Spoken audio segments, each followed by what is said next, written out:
السلام علیکم، آپ کا میزبان عاقف رمضان آج ایک نئی ویڈیو کے ساتھ آپ کی خدمت میں حاضر ہوئے ہیں۔ امید کرتا ہوں آپ سب خیر و عافیت سے ہوں گے۔ آج ہم اس ویڈیو میں جانیں گے کہ سورۃ مزمل میں اللہ تعالیٰ نے کون کون سے احکامات نازل کیے ہیں، سورۃ مزمل کس بارے میں نازل ہوئی اور اس کا کیا معنی ہے۔ چلیں چلتے ہیں ویڈیو کی طرف۔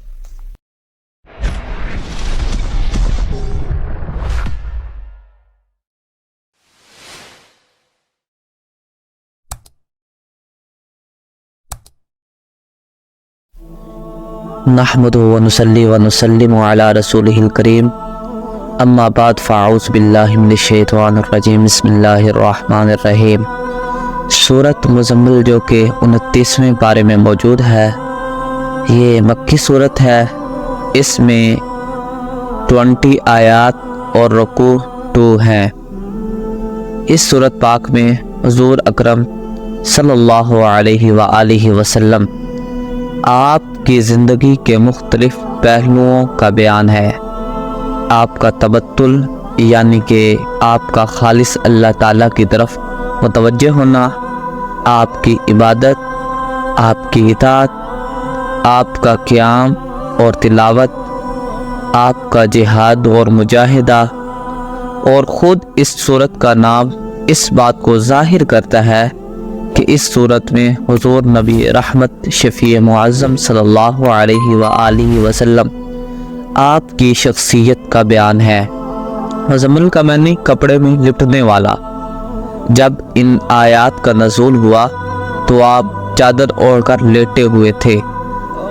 اللہ نے محبت اور پیار کے انداز میں خطاب کرتے ہوئے فرمایا، اے کپڑے میں لپٹنے والے، آپ دن کو دین کی دعوت دیتے تھے، رات کو نماز میں طویل قیام فرماتے تھے اور اس میں قرآن پاک کی تلاوت فرماتے تھے۔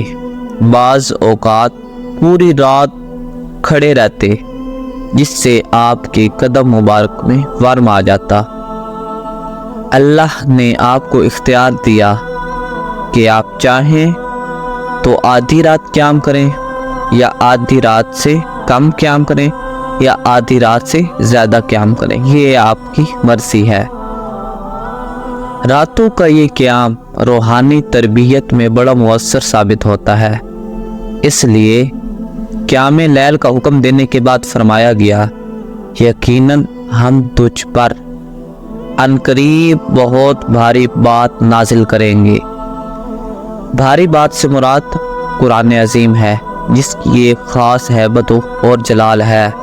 اس کا تحمل وہی کر سکتا ہے جس کا نفس علم و عرفان کے نور سے روشن ہو چکا ہو اور باطن کی روشنی میں قیام لیل کو خاص دخل حاصل ہے۔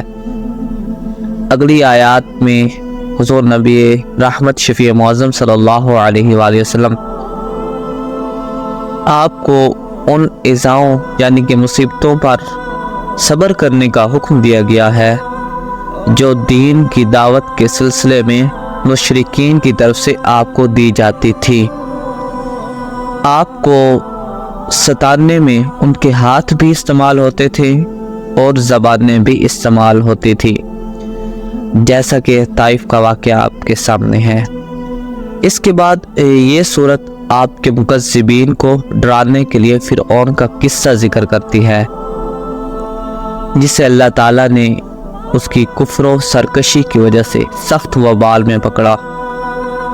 سورت کے اختتام پر اللہ تعالیٰ نے اپنے پیارے حبیب صلی اللہ علیہ وآلہ وسلم اور مومنین پر تخفیف کا اعلان فرمایا۔ ایک تخفیف اس اعتبار سے کہ نصف رات یعنی کہ آدھی رات یا ثلث یا 2 ثلث قیام ضروری نہیں، بلکہ جتنا بھی آسانی سے ممکن ہو قیام لیل کیا جائے۔ دوسری تخفیف اس اعتبار سے کی کہ آپ مومنین پر تہجد فرض نہیں رہے، اس کے حکم کو استحباب